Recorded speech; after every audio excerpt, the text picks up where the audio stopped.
weekend is nice and Hopefully we have good weather. I know. We're supposed to get hammered tonight and tomorrow, and then we'll see how the weekend goes. Epic. Hey Brandon, you should be all set. Hopefully it's okay. What's that? You should be all set. I hit record, Okay. and so everything should be good.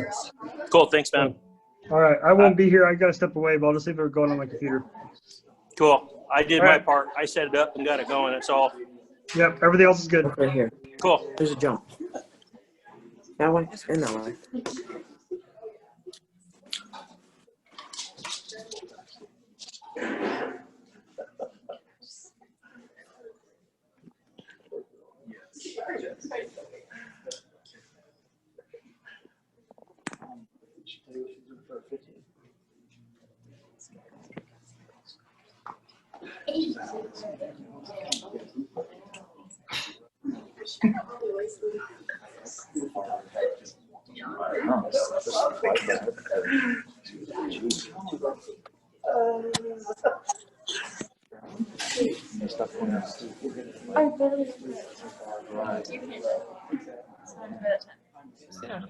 So there may be more days.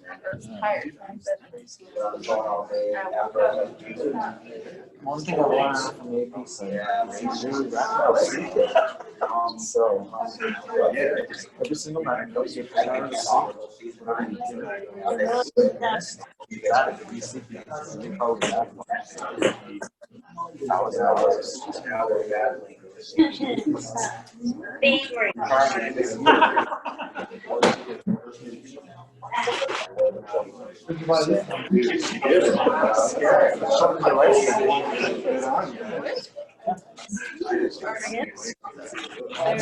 want to look it up. Obviously, you got either too much or I've been on a ride today.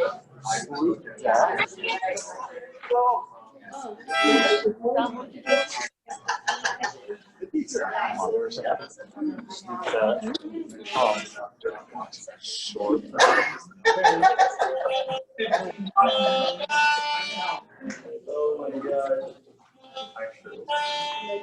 Hey, you guys don't mind unless you're asking a question, go ahead and mute so we don't hear the violins.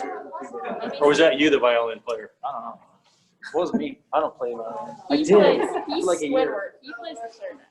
He plays clarinet. He looks like a clarinet player. Thanks. I think.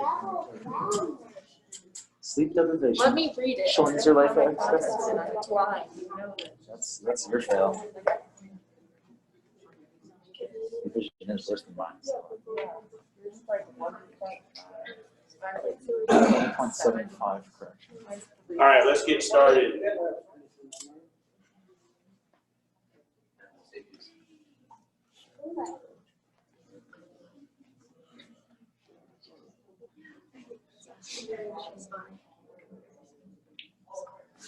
Cool. So I was paying attention to something they were doing in the back there. Welcome. I know there's a handful joining on Zoom. We had a lot of people here last night. My guess is people will continue to trickle in. I'm Brandon. This is Coach Jason. Do we have any other coaches here yet? No. Okay.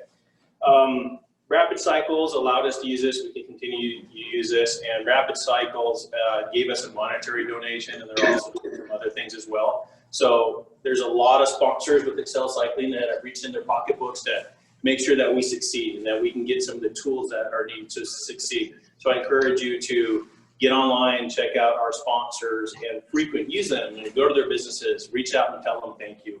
That would mean a lot if you could at least reach out and say thank you to them. It means a lot. They pay anywhere from $2,000 to $4,000 a piece in order to make this happen. And we set the membership fees for you guys as low as we possibly could, so that we didn't have to exclude anybody. We could get as many people that wanted to be and deserving to be on this team. And that was possible through sponsorships. So without them, this wouldn't exist. Well, it could. You'd just be paying 4 times more. So tell them thank you the Rapid Cycles is one of the many. With Rapid Cycles, we're going to be talking about a lot of tools tonight that you're going to be either asked to purchase or giving you at least an opportunity to purchase some of these things. We've been talking with the coaches that have been calling you. You've heard things like power meters. You've heard things like heart rate monitors so that you can measure your watts and FTPs. And you get all this new language if you didn't already know it. And we have a bulk deal, a discount deal right now with Rapid on some different Garmin products. And Jenny is going to help us put that out on an email here soon with some of those options and opportunities that you have at a 20% discount to get a new Garmin, to get heart rate monitors, all that stuff. So essential tools to help you with your success. I'm not telling you have to go out and buy them right away. It'll just help you measure, give the data to the coaches in order to accomplish what they are working with you to accomplish with you. Other than that, Rapid Cycling will give you 15% off anything that they have. If you're looking for a new bike, that discount may vary. It could be lower, it could be higher. It just kind of depends on stock. It depends on their margins as well. The whole industry is going through something they've never seen before. Record sales last year during COVID to not able to keep anything in inventory. You can see by looking at Rapid, they have no bikes on that top rack right now. So it's hard to keep things in stock. Some of these companies that would normally give us a bigger discount. I get pro deals with a lot of different companies personally, and most of those pro deals have dried up right now because they don't need to offer them to us because they can't even keep stuff in stock.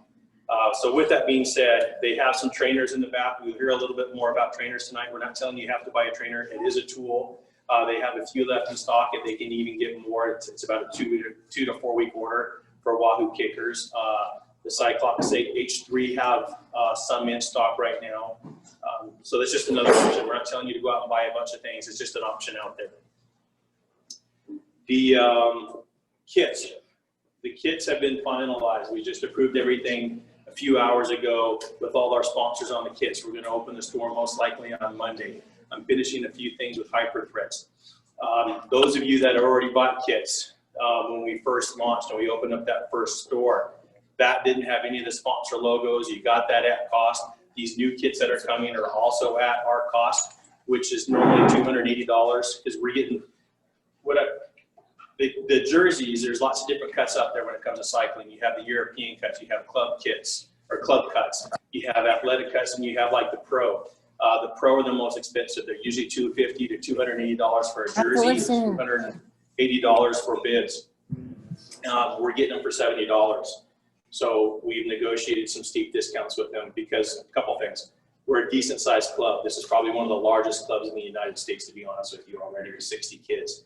And you just don't see them that big, outside of like a Nike team, which is organized for the school. So it's big, it's successful, we're looking good, and we got some steep discounts as a result.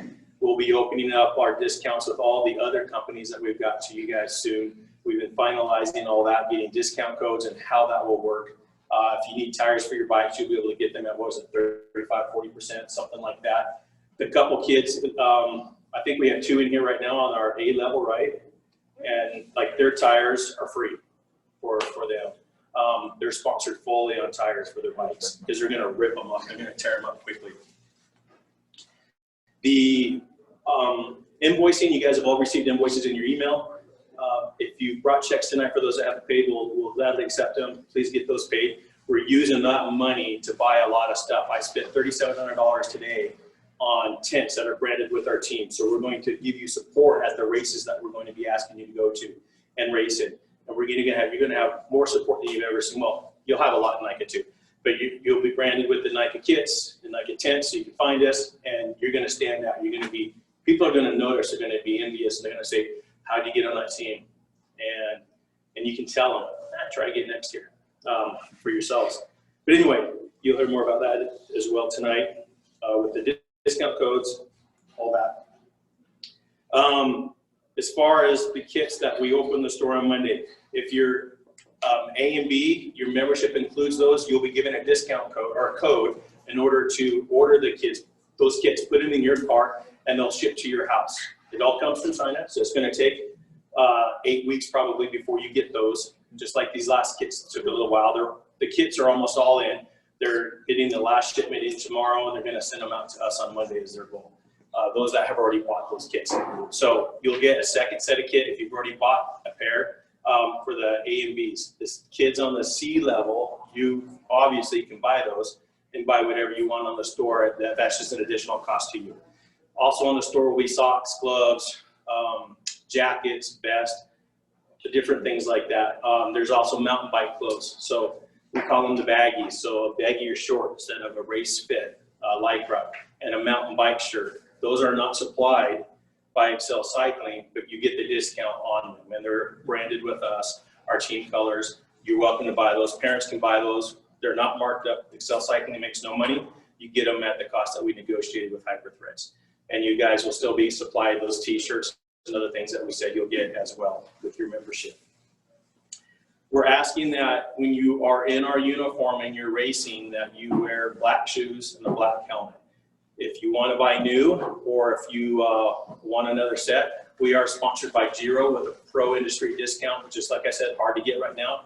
You'll find when we order stuff is still out of stock. But you can pick any Giro shoe and any Giro helmet that you want.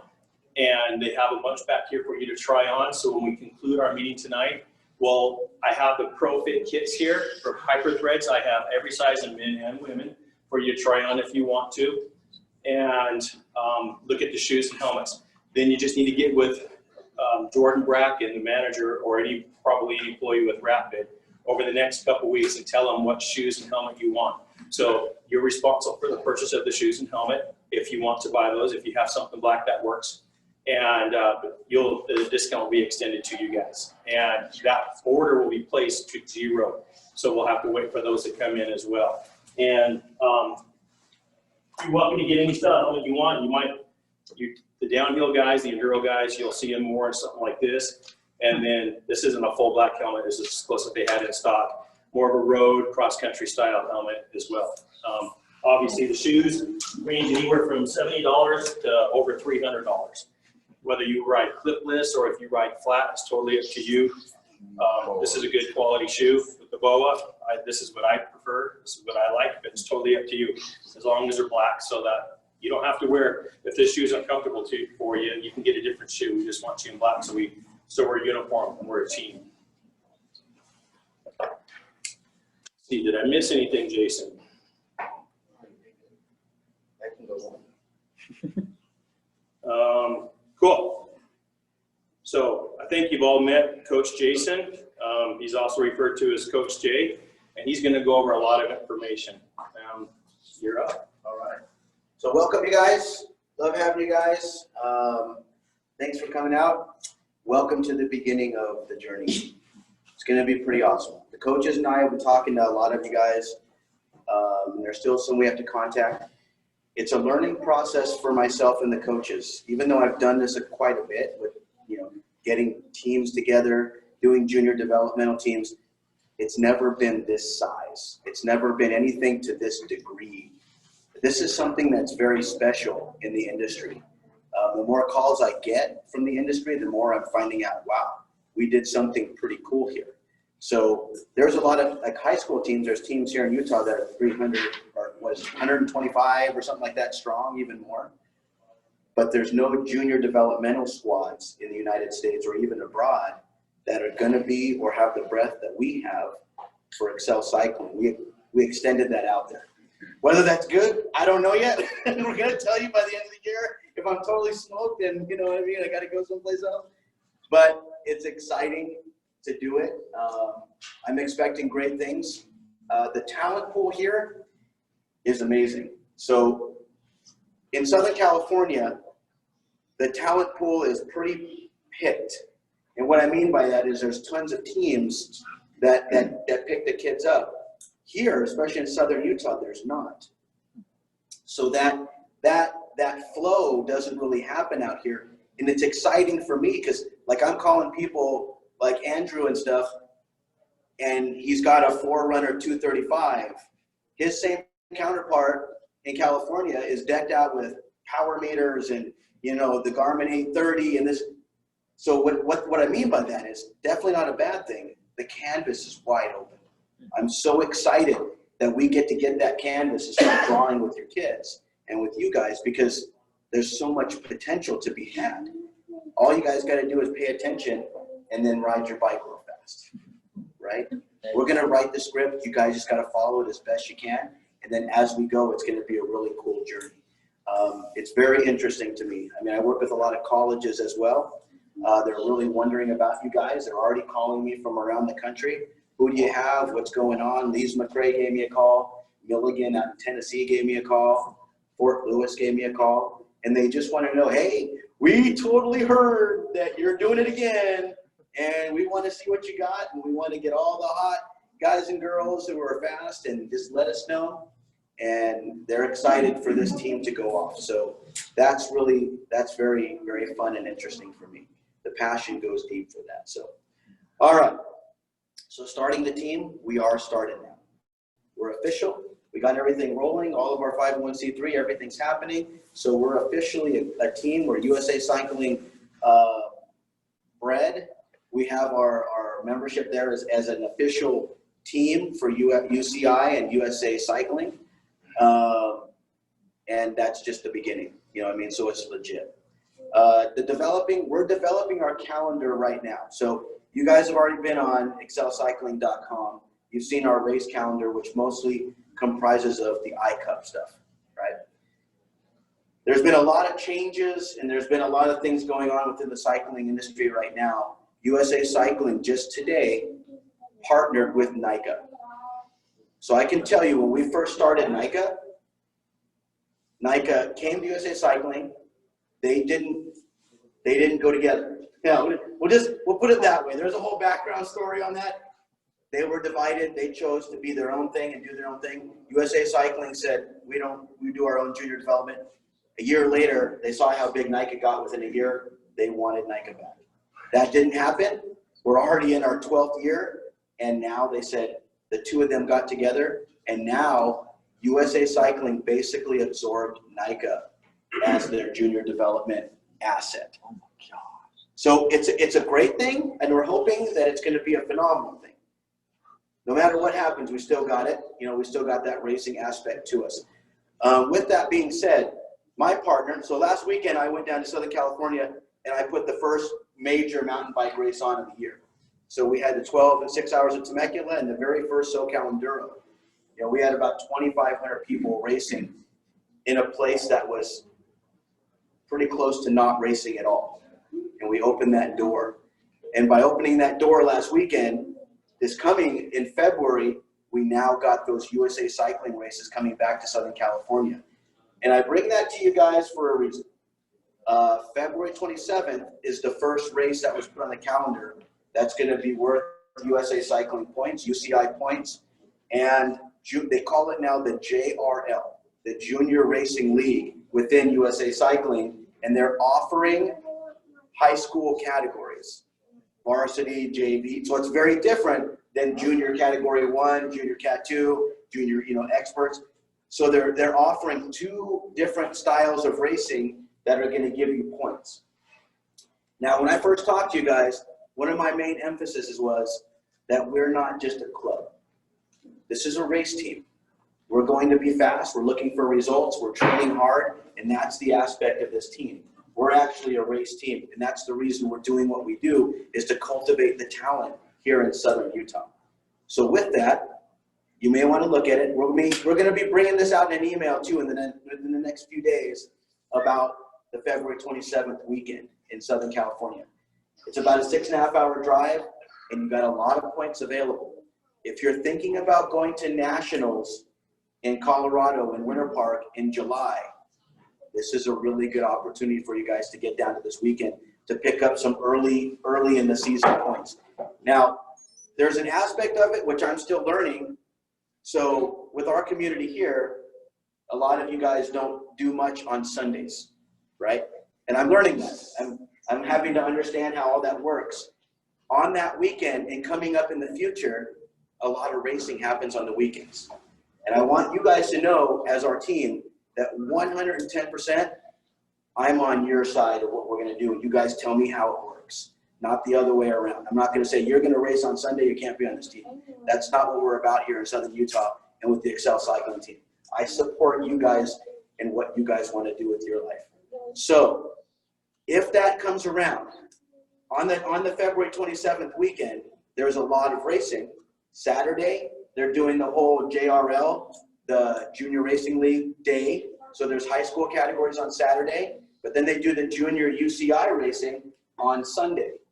What that means is there's a ton of points available for nationals. Now, I don't go chasing points all the time, but the main reason I want to bring that to you that it's important is what I don't want you to do is go to Colorado and you go to line up with the other 100 kids that are out there in 17 to 18 Cat 1, and you don't get a call up and you're in the back of the pack, and you just spent $1,000 to get there, another $1,000 to stay in the hotel, another $1,000 for food and all the family, you guys are doing things, and you get called up in 90th position and you don't have a shot. You know what I'm saying?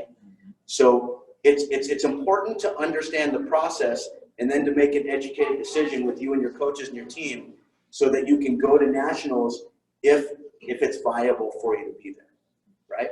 And I'm going to tell you, and I'm going to tell your kids, if I think that you're a contender for like a top 20 spot at nationals, I'll let you know. If you're not, we have more developing to do. That doesn't mean you don't have the potential to get there. It just means, just like some of my pros. When my pros come to me and say, Coach Jay, I want to go overseas to Val d'Isole, and I want to race, I want to go to the World Cups, I want to get points, I want to do my thing, and I'm going to be the next Olympic champion, and that's me. I'm going to make it happen. I'm like, well, let's focus here first and show me that you got the goods to get to that point. Because I don't want to sugarcoat it for you. It's a lot of money, it's a lot of time, it's a lot of effort, right? I will tell you that 99% of everybody in mountain biking are super lucky when they can get a scholarship. And then if they love biking and they're in biking forever and racing, that somehow that leads to an industry job in marketing or whatever it may be. There's a lot of ways to go in cycling that don't just end with going to the Olympics or being a top pro, right? You guys want to do that? I can get you there. But what I'm telling you is that top is super thin. One of my guys I know, he's a past world champion, current, Aaron Gwynn, downhiller, one of the top paid athletes in mountain biking altogether. He makes about 1.5 million, and that doesn't even compare to his equivalent in golf, to his equivalent in football or baseball and the MLB. And what I'm telling you that is you gotta love mountain biking and you gotta love what you do to go to the depths that we're about to go to as a team and train as hard as you do when you know that, right? But I will tell you one thing that's very different than the MLB or football is that you can do this your whole life. You're 80 years, I got two guys that are over 80 that still travel the world racing mountain bikes. One of them's a world champion, national champion, 7 times over. One of my really good friends just raced me this last weekend. He's 56 years old. He's the most famous mountain biker. His name's Tinker Warrens, right? He's still sponsored and getting paid to ride his bike and look good on the front of a cover of a magazine. You know what I mean? How cool is that? But when I tell you that, you're not going to do it in football. You're not going to do that in MLB. So it's a very special thing. Plus, it's something you can do with your whole family. You know, when you're my age and you have kids and you can take them out and they can enjoy the same sport you do. That doesn't always happen in all sports. You know what I mean? Football is great. I love it. But you're not really going to be able to do that sport and ride the same course or be on the same field as your kid. Make sense? It's a very interesting dynamic how we work. All right, total tangent. I just got off. That was type 1 that I didn't do last night either. So It'll happen 3 more times. it's going to happen all night. You know what I mean? All right. We'll talk about the races, bikes. Hardest thing in the industry right now is getting stuff. Like what Mr. Price said. Everything is caught up. Just like toilet paper at the supermarket. There's not a lot of product to be had. But there are certain things that you guys need that are tools that are very important. And you may not know what your kid needs. Wells, what do you need? No idea. That's okay. I totally just put you on the spot. So there are things that you guys need that are super important that they're not expensive in the long scheme of things, but they're important and they could be a lot right up front. Those things are a computer that has heart rate on it, like a bike computer. Garmin is what we like to use. They're pretty standard in the industry, and they kind of transfer data to all the mainstream sites that we need to look at as coaches. But they're not super expensive. I mean, I think it's called a 110 now, a really basic Garmin that does GPS and just uploads data and it does heart rate for like $100 and something bucks. Jordan would know if he was here. But then they go all the way up to $400 or $500 depending on what you get.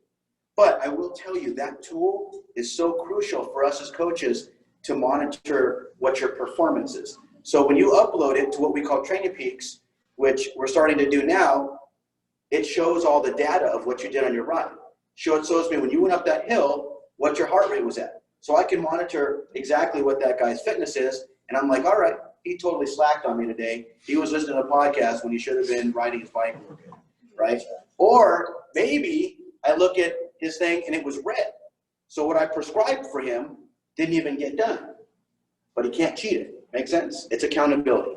But it's also data crunching. 3 months down the line, when I have 3 months worth of data, I can go through that, crunch the data, and I can be like, all right, let's see what we got here. We're going to break this down, and we're able to find out what his true fitness is, what his capability, and what his stuff is that he's going to do long term. So it's important to look at getting that. If you don't know what they are, talk to us, talk to the coaches, talk to the guys here. It's important. The other thing is a trainer. A bicycle trainer, something to put the rear wheel of your bike on that you can ride the bike inside is pretty important. They range from anywhere from 150 all the way up to 1,500, depending. They have what they call smart trainers now that you can actually go on a TV and you can ride and you can participate in the Tour de France or whatever you want to do. They're important because we can't always ride outside. I mean, those guys at Park City are hating it. You know, I'm working with Abby, and Abby's like, Coach Jay, I got your total workout you gave me this week, and it just dumped 5 more inches of snow on us, like in the last hour. So what do I do now? Luckily for Abby, she's got a Peloton. You guys saw the Pelotons, you know, online. They're the stationary bikes. If you have something like a spin biker at home, anything that simulates cycling. Like, I love treadmills and stuff as well, and anything that elevates the heart rate. But when you want to be a better cyclist, you have to cycle. So it has to be in that range of motion that we need. So a trainer is pretty important. It doesn't have to be super fancy. It just got to be something that you put your bike on or you sit on that's going to get you fit while you're at home. All right? They're important. Everything else, helmet, shoes, all that stuff is important. But those tools are good for our fitness. So think about that, you guys. All right, training. Coaches are already calling. How many C groups do we have here? Anybody in C group here? C team? 1. Just have a few. Wells, 2, 3. Okay. You can raise your hand. I won't hit you in the face. So C team. A lot of you guys are like, Coach Jay, you're not calling me. You guys are getting the most emails I ever send out, ever. You guys got full workout programs. You guys got full nutrition programs, a whole deal. So don't worry, the calls are coming. Just start to get on your training program. Wells, did you ride today? I'm on you. See you. So just look at it. You guys in C team, we'll get there, but you guys have all the goods to be started already. All right, we'll get with you guys for sure, but you have everything to get rolling already. All right, a lot of verbiage is going out as well. You guys are going to see, and I think they went out today. Did you guys see an email about zone training? Okay, I want you guys to be familiar what zones are. We're not going to go over it tonight, but zones are what show you 1 to 6 basically on what exertion level you guys are going to be at, right? Parents, you're going to hear all about zones. If you don't know it already, that's, oh, Dad told me Coach Jay told me I got to be in zone 3 for 2 hours. So don't bug me right now. I got to be in zone 3. All right, it's going to happen. All right. The workouts are coming. Hopefully you guys are getting calls in B team and on A team. You getting calls? All right, you're all set up? I know. All right, nutrition. Nutrition's huge. 75% of your journey of fitness and being super fast is actually your nutrition. Riding only happens when your body's ready and prepped for it and the energy levels are high. So what I want to do is go over this with you guys, and I want to kind of pick your brains. Everybody should have got the 7-day nutrition, right? Did you guys get that in email today? C team got it yesterday, A team and B team got it today. It's an example. It's a basis for you guys to go off of so that you guys can see basically what a rider would do, all right?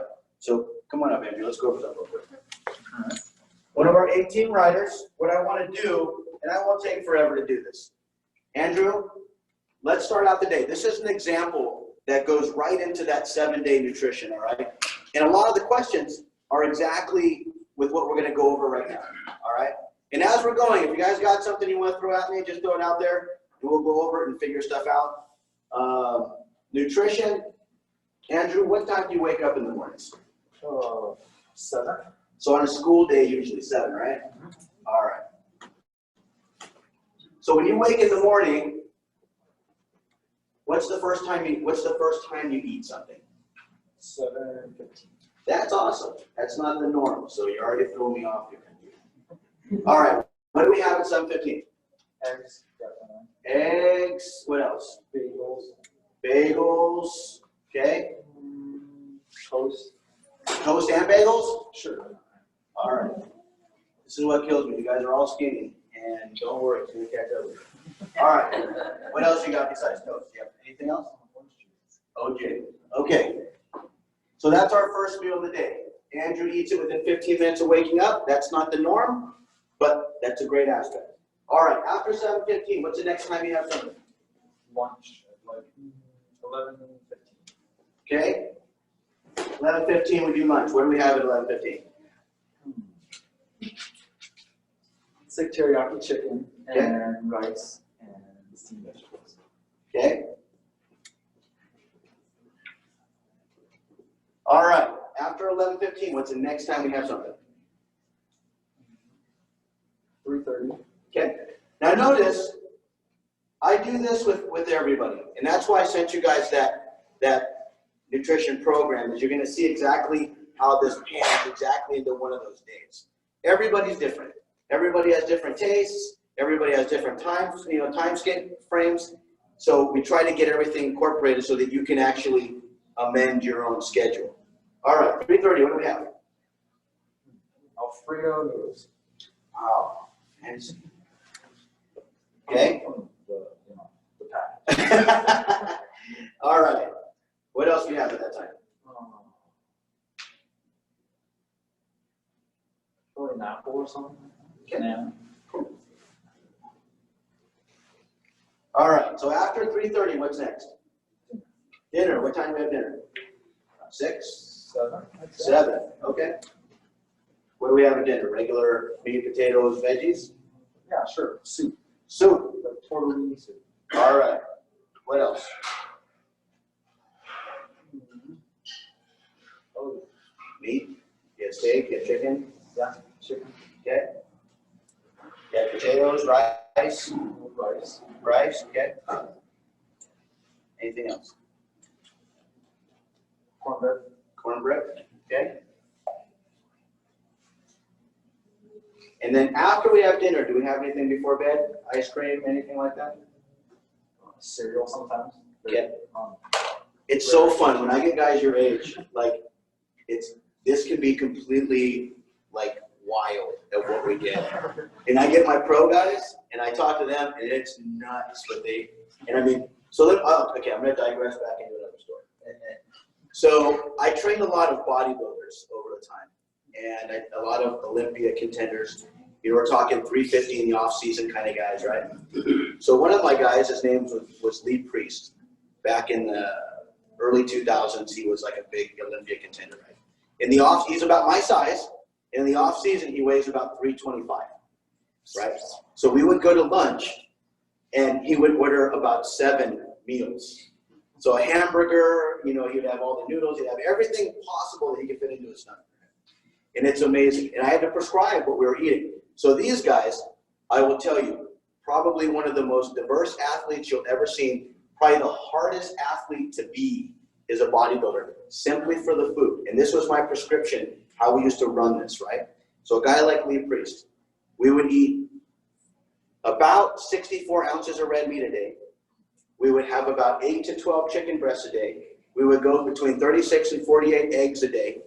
And we would see what carbs would then fit in there. So we would go through packaged rice, different things. There was so much protein and simple carbs. And then the only real color you had in there was broccoli or asparagus. That can, because there wasn't enough other space to fit anything in there. These guys have to eat every hour and a half to 2 hours or they lose muscle mass. they start to lose calories and things. So they never slept more than 2 hours at a time, and they would have to get up and eat something and ingest that just so they wouldn't catabolize their muscles overnight. So when we go over stuff, like, we got it easy. Those guys, it is nuts with it. And if you knew that, it's so unhealthy. Like, Lee would walk next to me, we go upstairs, you know, and then in the on season, so you're talking, he's 3 to 5% body fat.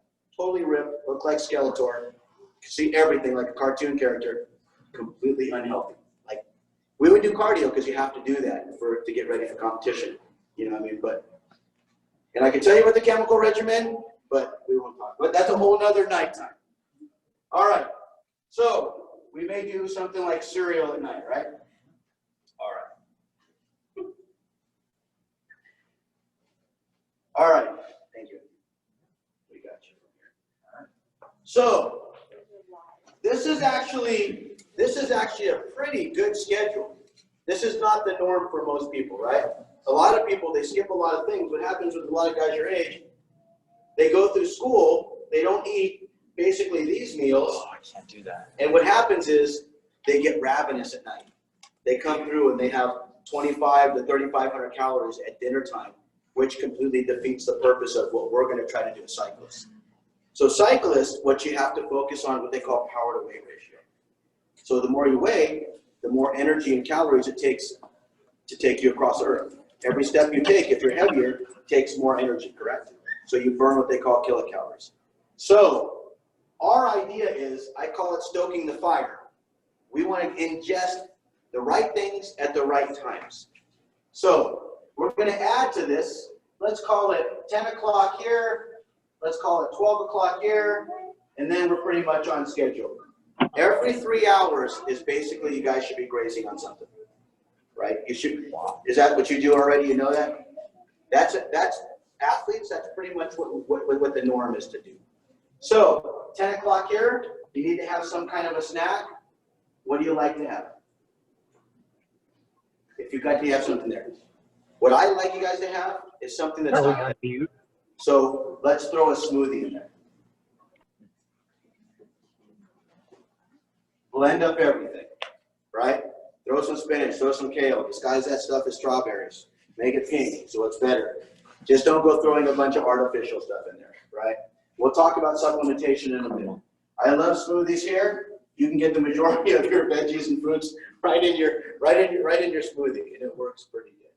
All right, you can even throw a bunch of nuts and things in there to spice it up, some peanut butter, whatever you got.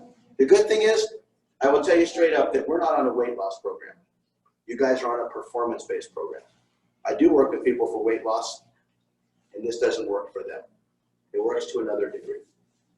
So we have our mid-morning snack. We have our mid-afternoon. Now the key to this one is that you're probably going to go for a ride after that. So you got to have something in your stomach that's going to be easily digestible, that doesn't take a lot of blood flow to the stomach, and slow you down and make it hard to go ride your bike, right? So we want to have something. Alfredo and noodles would be pretty tough. And the reason that's tough is noodles are pretty dense, right? They're going to stay in there. So I would say definitely float a salad. And when it comes to fruits and vegetables, I want you guys to eat as much as humanly possible. All right? Fruits and vegetables you can't get enough of. And when you're thinking about fruits and vegetables, you need to have as many colors as possible. Purple eggplants, green zucchinis, red tomatoes, red bell peppers, yellow peppers. All those different colors represent nutrients that you guys need to have in your body. What we try to do is keep you away from supplementation altogether. What supplementation does is in your diet with nutrients, you're deficient in some and you're high in others. So supplementation allows you to fill the gaps in so that you're even keel with what you have throughout the system, right? You need all those. So if I told you one apple has over 9,000 different nutrients in that apple. So we don't even know half of what that stuff is in there, right? But we know there's vitamin A, vitamin D, vitamin C. There's all that stuff within an apple, right? So what you do is you take a Centrum, because it's got 17 essential, vitamins and minerals, but what about all the rest of the stuff? That's why I like to prescribe food, right? Supplementation is just what it sounds like. It's a supplement for what you're not getting in your food, right? Which there's a place for that. Athletes, they burn things up, so we have to supplement, right? We're going to talk about that. But I want you to eat that apple. The only way you're going to get all those nutrients, people don't know this, but the only way you're going to get magnesium is through zinc. The only way you're going to get zinc is through this, through that. The only way you're going to get vitamin A to go in is you have to have all these available nutrients to get vehicles for the next nutrient. All right, you got to eat the apple. All right, back to our schematic. So I like a salad here. If you want to throw a little bit of protein in there, some pecans, a little bit of chicken, that's fine. But remember, you're going to go ride. This all burns super fast. Within an hour, that's going to be all gone, right? It's still going to be in the body, but it's going to be gone. So after that, when you're done with your ride, you're going to need something else again. Because you're done with your ride. You depleted yourself. Mom's got dinner cooking. You're going to go stick your fingers in the pot. She's going to slap you and go eat something else as a snack and wait for dinner, right? So you can either go back to a smoothie again, which is high in calories, high in carbohydrates for simple sugars, or we can do something else. A lot of times I like rice cakes with a little bit of honey and peanut butter, maybe some jelly, like natural preserves or something like that is really good. You want some carbs. I tell you what, people, one of the big fads is the no-carb diet. You do that when you want to lose weight, but it's completely unhealthy and it doesn't activate the energy zones. So we need you guys to be carb heavy. There's going to be times that we actually carb load you. We play tricks on the body. All right. So figure you're going to get done somewhere here. You're going to need something in you, and that's where that next meal comes in after you're done. Now supplementation. I'm a fan of supplements, and I represent different supplement companies. And what my job is people will call me from around the world to test their supplements. So what I want to know is, if I go into this bottle of protein, I can grab a scoop from the top, and it's going to have the same grams of protein that it has at the bottom. And then this can is going to have the same amount as the other one.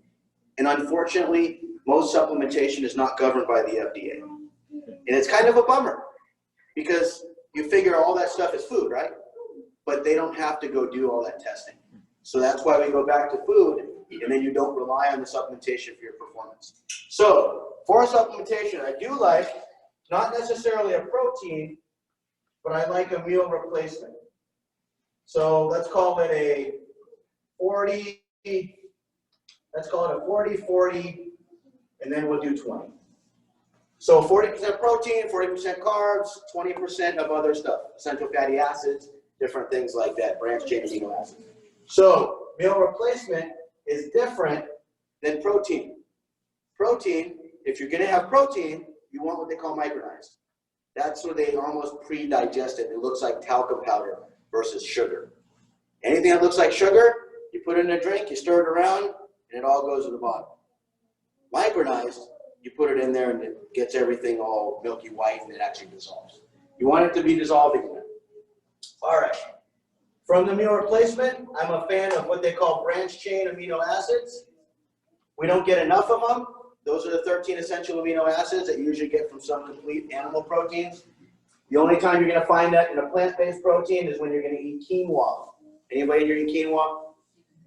Quinoa is awesome. My daughter's vegan. I learned. No, I knew that before. But quinoa is the only complete. Otherwise, you got to have plant-based protein. Anybody in here a vegan or a vegetarian? It's tough sometimes, but it's doable as an athlete. I got a lot of athletes that are vegan. All right. Other than that, I like a base. Base nutrition, like a vitamin or something like that, but it's got to be something good. Basically, whole food, plant-based. Look for something totally plant-based that's bioavailable to the system.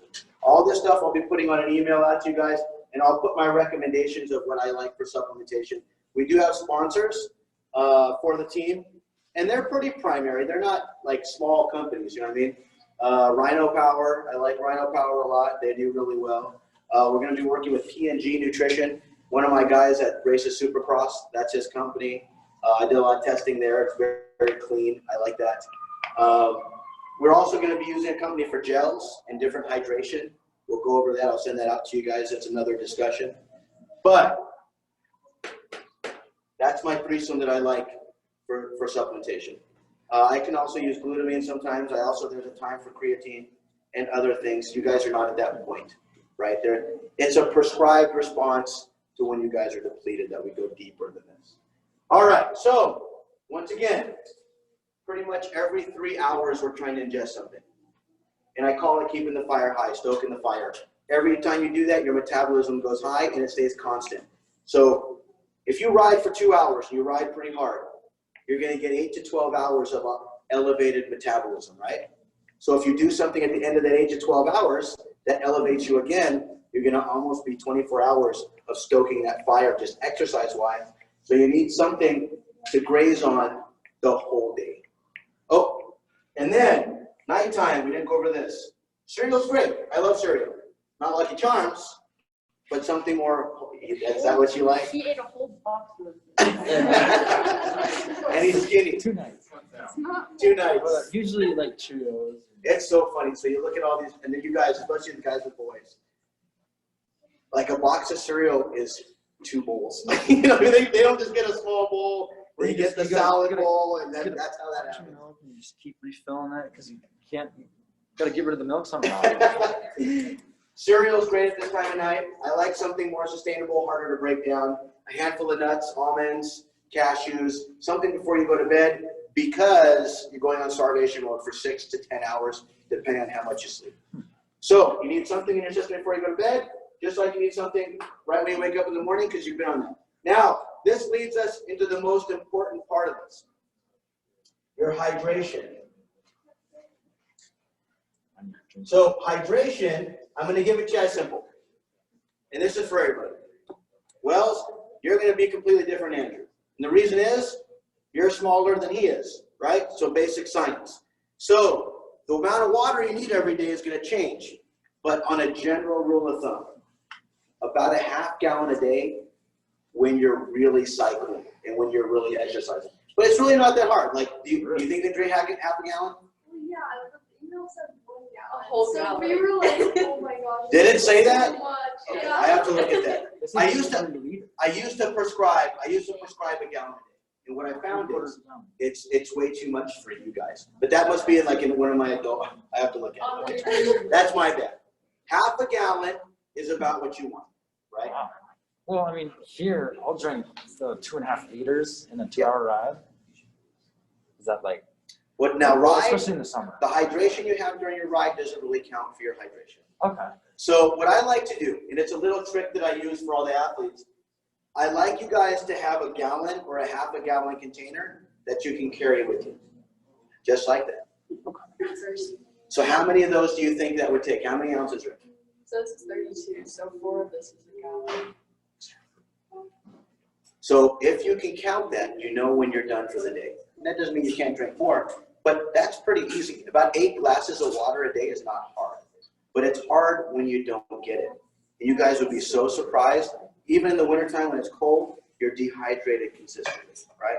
But now the thing is, if you overhydrate, and that's where that gallon is not good for you guys. If you overhydrate, so I'm gonna have to have that email sent out right away.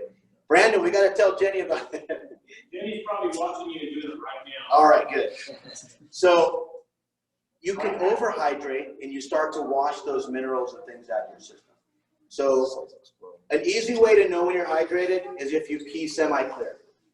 I know it's gross, but if you're peeing white and absolutely nothing's in there, you're pretty hydrated, but you could be flushing nutrients and minerals. So ½ gallon a day, spaced throughout the day. It's so funny. Some of my athletes are like, well, yeah, Coach Jay, I drank my whole ½ gallon at night before I went to bed. I'm like, that's completely not what you need. You be up all night peeing too.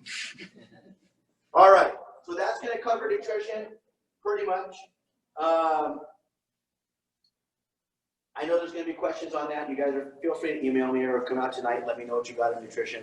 I just wanted to go out because I know there's a lot of questions and emails that I got on that 7-day program. So we'll go over that more. We already talked about accessories. Once again, trainers, computers, they're very important, guys. If you're going to make any type of investment into this, besides the bike and everything else that goes along with it, those are the tools that are going to really help you guys out. Besides your $8,000 Specialized S-Works? Yes, They're not 8,000 anymore. they're 12. They're 11 and a half. Do we have to have a power meter? No, absolutely not. I will let you know at a certain point when it'll be conducive for you to do that. There are a few people that have a power meter on the team, but completely not necessary yet. They're a great tool, but you need to have heart rate. So we need something to give you guys a prescription for zones. I gotta be able to tell you how hard you ride, and then I gotta be able to monitor how hard you ride, and you guys are gonna know. I mean, a lot of times I'll take a piece of tape, I'll put it on your top tube of your bike, and I'll list your zones for you. And then if you have your Garmin sitting right on your handlebar, you can see, okay, I'm at 134 on my heart rate, I'm in zone 2. Make sense? So that's where we want you to be. So it's really hard sometimes. It's really hard to stay in zones. You know what I mean? If I tell you to be in zone 2, but you're on the mountain bike and you hit a climb, you're immediately gonna go 156, 160, 180, and you're out of your zone. That's okay, but as long as you're conscious of it. The other thing is, I want you to learn what it's like to be in a certain one, so you don't have to have your computer on your bike during the race. You can race and understand that I'm in zone 4. I need to back off a little bit right now and recover. The key is to learn all about yourself. We call it perceived exertion. I do a lot of training that a lot of my pros go from heart rate to power meter to absolutely nothing. If you can't train intuitively and you can't understand your body over a given point of training, we've done it wrong. You need to know yourself, right? You need to know you woke up in the morning, you're feeling terrible, you're lethargic, your heart rate's high, which means you're probably overtrained. So today I'm going to take the day off, right? And that's what us as coaches, we need to look at that data. All right, so he woke up, and normally his resting heart rate's a 43, and today he woke up and he was 60-something. I look at what he did yesterday, and he did intervals for an hour and a half. He's probably not recovered yet. So instead of doing another hard workout like I have him prescribed to do, I'm going to back him off to a pacing easy ride because I want him to recover on the bike. He still needs to get the fitness. Does that make sense? That's where all this training and the data comes in from. All right. Mr. Price already told you guys all about the helmets. They're all different levels, and you guys are getting a great discount. We're also going to be developing all the discounts and the bennies for the team. Keep an eye out for that. Support those guys. You know, I know we're going to get a lot of discounts. We're going to get more discounts than a lot of my pro teams ever got, and it's pretty cool. And then support the folks in town. Do we have questions so far from you guys about what we talked about tonight? There's something I need to go over real quick that I forgot about. The races that, some of those races you talked about, USA Cycling sanctioned events versus non-sanctioned events. You probably know by now by some of the emails that we've sent out and posts that we've done on social media. If you follow us on Instagram and Facebook, then we have the USA Cycling is giving youth licenses for free. I'm sure that had a lot to do with the partnership with Nike. Now, if parents are going to be taking their kids to races, or if you want to participate in the permitted sanctioned USA Cycling races, because I work at USA Cycling full time, I reached out to them and I got some 50% codes for families and for adults. We put that out on social media. We're going to send it out here shortly. Is there a question? They forgot to mute their computer. So it's for family discounts, it's individual discounts, it's 50% off any membership or race license outside of the youth, because the youth are already free. So watch for that. That was it. I forgot to mention that earlier. So yeah, we're going to have fun. I appreciate you guys all coming out. This is only the beginning, and have patience with us, guys. I know it's tough. All my trainers and all my coaches, they're trying to get it all done with you guys right now. Like I said, we're in the learning process. Some of you guys, I should mention this. Some of you guys that have been with other coaches and trainers, you may look at your thing and be like, okay, ride 2 hours, zone 2. Pretty simple, right? My other coach had me doing all these acronyms and all these different things. I want this team to be foundationally started with a great, easy foundation. So 2 hours is the same exact thing that same trainer wrote for you with all those acronyms. I want it to be as dumbed down as possible so that it's very easy. 3 months from now, it could be totally intricate. It's just, we're going to start here. As long as you're doing the workload and you're getting the level of exertion you need, And as we go, it gets more and more. How do the different coaches, how do the different training plans differ from coach to coach, or are they all kind of meshed? So great programs, or great question. So that's what's taken us so long, is I'm standardizing what we're doing with all the kids. I've had to have coaching classes. So I got coaches that have been coaching for 20 years. I got brand new pros who have been training and coaching for years, but we're very accomplished. But my goal is with this team is that I want them to be foundationally the same. You know, I mean, I don't want somebody to say, well, my coach does this, my coach does this, he's way better. What I want them to get is I want them to get the same level of workout, right? But still tailored for the kid. So that's why we're standardizing what we're doing. And I didn't ever have to do this before, but because we have so many kids, I wanted to make sure that it's standardized. Now, coming up here, you guys will get an email too. The difference on A team, B team, and C team for training is the time frames that are going to be allotted. A lot of my C kids, they're calling me, Coach Jay, I want to get a Training Peaks account. I want to do this, I want to do that. So what we're going to do is we're going to make it cheap, but we're going to offer additional training to them. A B team member. So if I have an A team guy, it's a little bit more intricate of what we do. We have a lot more communication together, right? So B team, if they want to upgrade to the same thing the A team's doing, there'll be a time for that as well. But I'm going to tell you too, the way I like to do that is I like to talk to the kid and actually find out if they need to do that. You know, just because you want to have the same workout doesn't mean you need the same workout. Make sense? So that's going to be available, and you guys will, within the next week, I'd say, we'll have that menu up and available for you guys. But right now they're pretty they're not cookie cutter. That's why I have a coach calling each one of you guys. The only people we're not calling on an individual basis right now is C team, because they're getting the pre-programmed 6-week workout.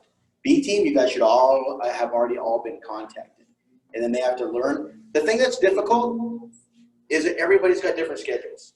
Everybody has different needs. Everybody has all these things, right? So we have to incorporate that without being so heavy on just one kid, right? Because there's a lot of riders with us. So we're in that process right now.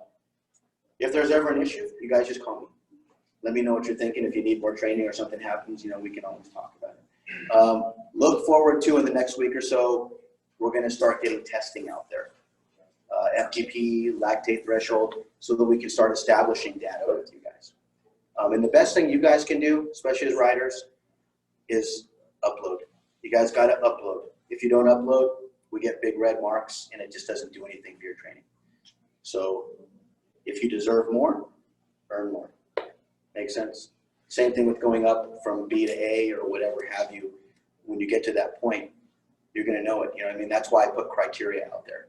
You know what I mean? That's why I put yellow bands on the A team, is so that B team wants that yellow band. You know what I mean? It's an earning process. I want you guys to strive every year to be a little bit better, or way better. You know what I mean? Actually learn how to do that stuff. And then when you guys go to college or whatever, you're not just stuck and think you deserve something. You actually have to learn to get something. Like I said, this is a race team versus a club. So did that answer kind of? Yeah. Okay.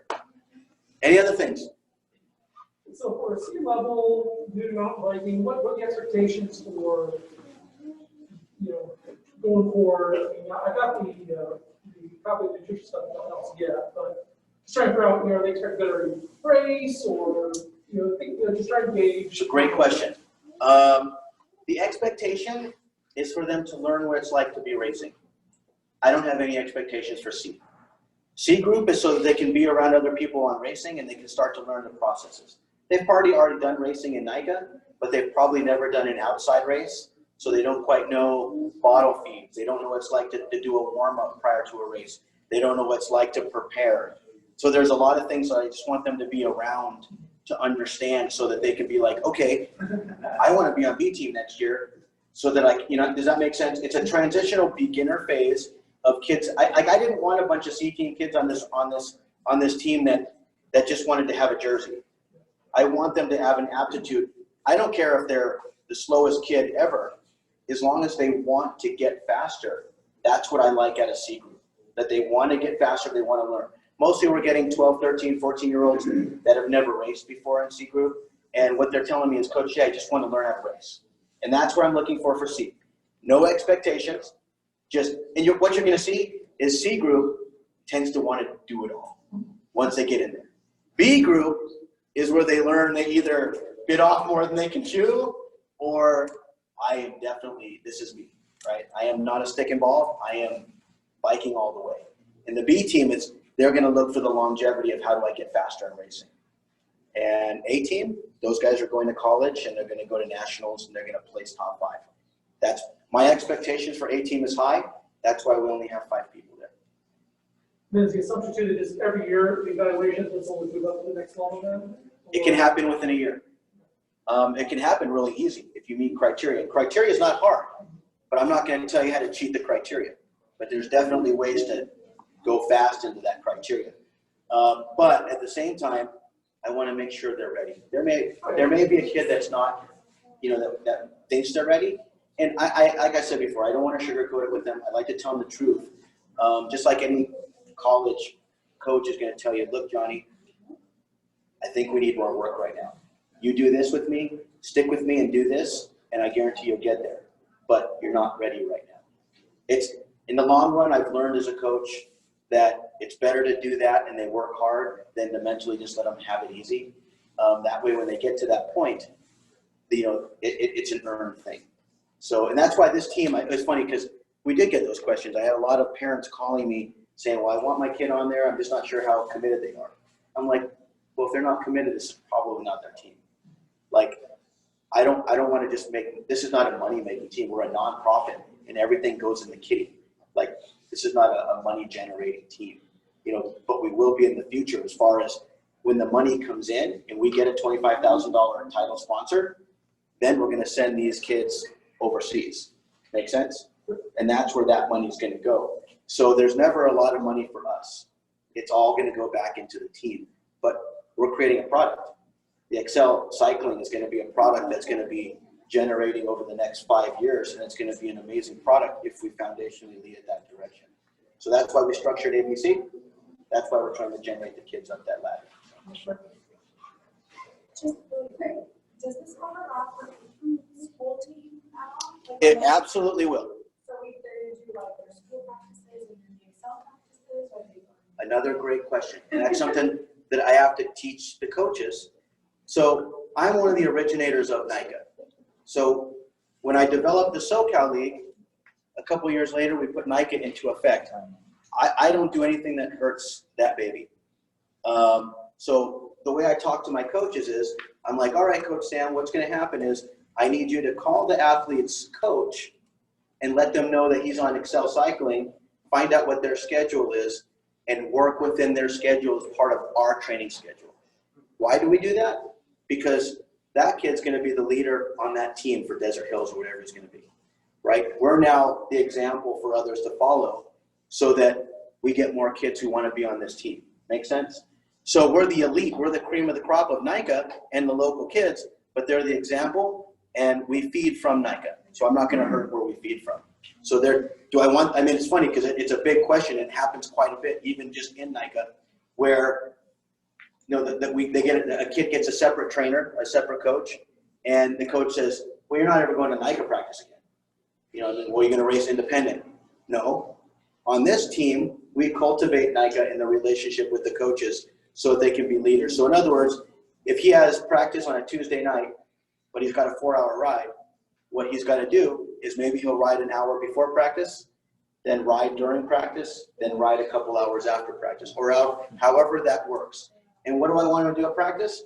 I want him to go with those middle schoolers, and I want him to teach them. And I want him to be the leader, because we're developing that, right? That's what the reputation that we want from this team is, to be the leadership. We're also going to be courteous. We're going to be respectful. We're not going to, crush people off the course. It's a different thing, because I got a lot of flack for this in my last team. We're racing, and you want to be the best. And I had the best kids that ride for me. But our kids, they win based on their merits, not based on anything else. If you didn't train hard enough, you're not going to win. There's no hiding in this game. You're either trained or you're not, right? So along those same lines, high school is very important. So is soccer. So is gymnastics. Gwen, that was her big thing. She's running, she's doing all of her stuff.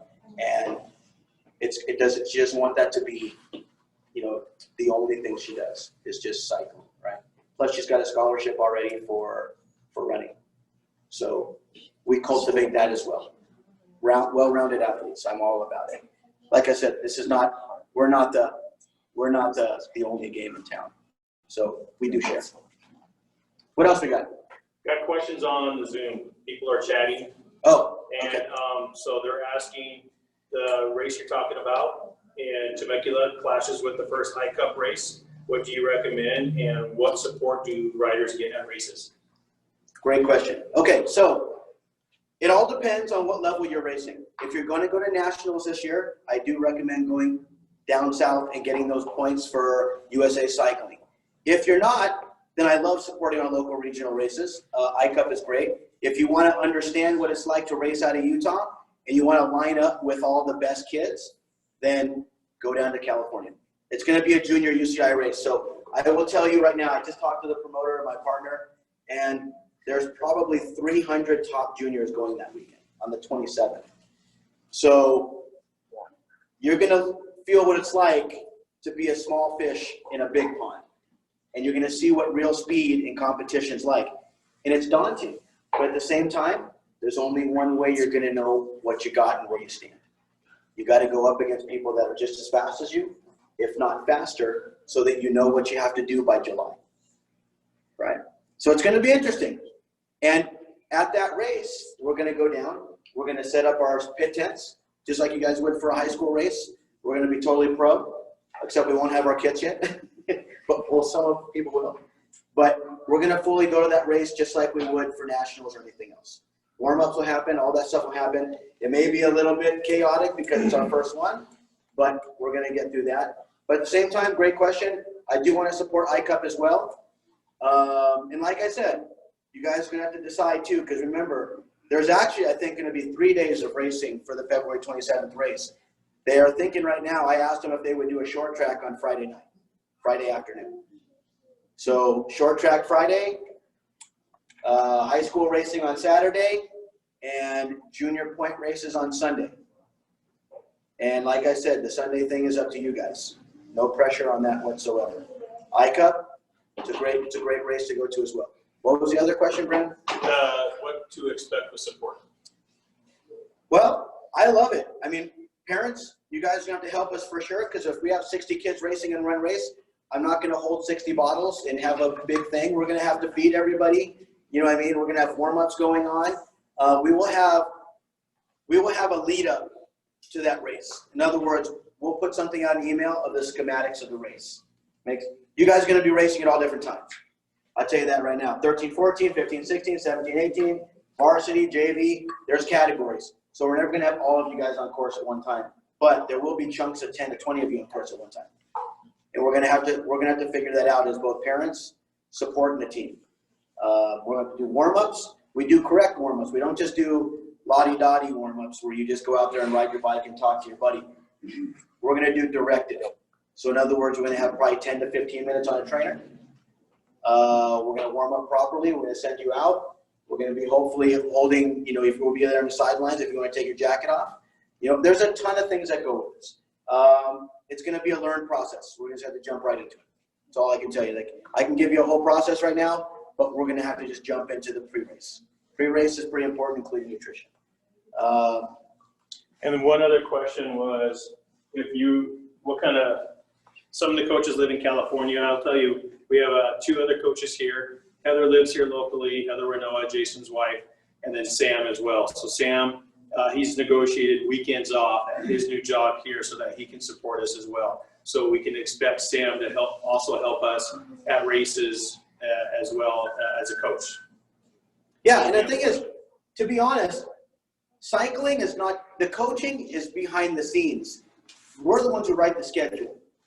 Unless you're on a professional team where you're getting a chiropractor and a massage therapist and those things that are following you around, your level of racing, we're going to be there with you as staff. But you guys got to be pretty self-sufficient because it's an individual sport. In other words, take it upon yourselves. And let me back up all the way back to the beginning of my talk. I want to make sure that you guys know that the accountability and the responsibility of you getting faster and being on this team is you guys, the athletes, not your parents. So when I'm talking about eating chicken, cooking eggs, doing all those things, you guys should be doing all that stuff. You cannot depend on everybody else to handle your business, right? I like to tell my athletes, talk to your mom and dad, get a good square area in your fridge. That's my area. And so at the beginning of the week, I like to cook all my chicken breast. I like to make my salads. I like to have my pasta. I like to have my rice, and it's all prepared. I'm not going to bug anybody. Now, you probably don't know how to do all that stuff, so you do want to talk to your folks and have them help you. But you need to be self-sufficient. When you get to the races, if a coach is busy, move right into the next thing and get on your bike. Start. You know what to do. You just got to do it. Be self-sufficient. Nobody's going to ride that bike for you. But when you don't know what to do, we're definitely there for you. And we're definitely there for you guys too. It's just, I want you guys to be self-sufficient. Don't depend on your folks for everything. You know what I'm saying? That goes for training partners and stuff too.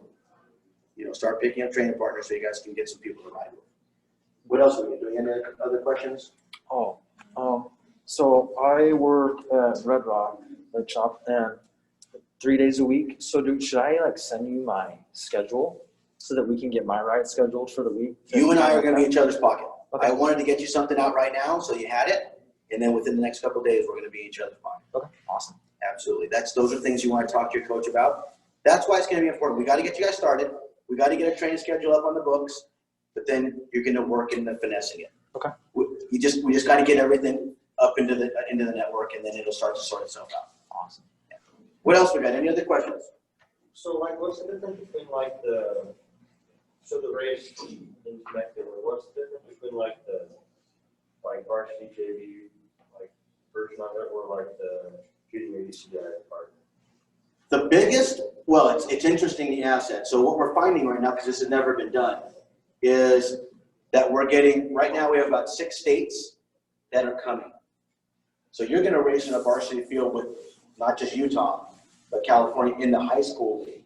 And the reason that's getting so popular is because so many states aren't racing right now in high school, right? But the difference mainly is in the points. And it's kind of a bummer. And like I said, I'm learning all this stuff right now. Sunday is an important race for you guys that are going to nationals because it is junior UCI points. And it's different than the high school race. They're both going to count, so you're going to double up on points. But we're not sure exactly how Saturday's high school race is going to, in other words, when you're going to get seeded into Cat 1 17 to 18, we don't quite know how they're going to break down the points from varsity to 17, 18 when they're not all just 17 or 18-year-olds. Does that make sense? That the people behind the scenes haven't thought of all this stuff until we brought it up to them. So it's all a work in progress, but I do know that the only way you're going to get call-ups is by hitting point races. Does that make sense? So it's not all written. I don't know everything yet, but I do know Sunday is important for those of you that are national athletes, and Saturday is important to line up with people that you've never lined up with before and see where you stand high school-wise. But at the same time, it's up to you guys and your families how you guys are going to approach that. So did that answer your question? What else we got? Anything else? Is there any other questions on the Zoom people? There is one question from Micah. He wants to know, besides the 27th of February, how often do you plan to take the team down to California? Is that Micah Sanchez? Yeah. Of course it is, because Micah lives in California. We want to visit you, Micah. So we did pick up somebody out of state for the team. His name is Micah Sanchez. And the only reason we picked up Micah Sanchez is because he's super fast. No, I'm just kidding. It's because his dad is one of my coaches. And since his dad's a coach for the team, he asked for an exception and we allowed that to happen. It's not going to be for everybody. We don't want to spread all over the place yet. We'll get too big. But Micah, I'm going to go ahead. We're going to go, Jenny. If you go to teambigbear.com, like you already did, and you look at those other races, you'll find the ones that are the JRL and the other junior point races. We do want to put those on the calendar, and they are like, and it's going to be interesting because I just got off a conversation and some dates are changing, but those races are going to be put on the calendar as well as possibilities. And then there's two other races where they're just not sure they're going to happen. Missoula. There's another one happening in Idaho too that are junior, but they weren't supposed to happen. But now that a lot of things are happening in the United States with stay-at-home orders being lifted, different things like that, people are shifting gears and racing starting to happen. So with that, we just got to reevaluate. I'm going to take this week to really go over it, and Jenny and Brandon and I will develop the next evolution of calendar. But I wanted to throw in the February 27th because it's so close. I didn't want to scare you guys for like a week, so we have about a month on that race. But we're going to have to figure out other stuff that's going on. I just don't know. We're in a transition time of racing, and it's a funky time. So a lot of people who weren't going to do something are now back in the game. And it just came up this week. I've been getting calls like it's going out of style. So did we have any other questions from the Zoomers? Nope, that was it. All right, anybody else? Check out the helmets. Check out the shoes, black. We definitely want to go for Micah, black helmet, Micah. Mike, it just got a white one yesterday in the mail, I heard. I've had it for like 2 months, but I'm sure I can figure something out. Spray paint, there you go. Vinyl, have them do a vehicle wrap on it. The inside's black, if you can just flip the helmet inside out. Hey, thank you guys for coming. Hopefully you guys got something out tonight. We will be doing team trainings physically some places so we can go over skill building. We just got to figure that stuff out in time frame wise. And then hopefully we can have meetings like this.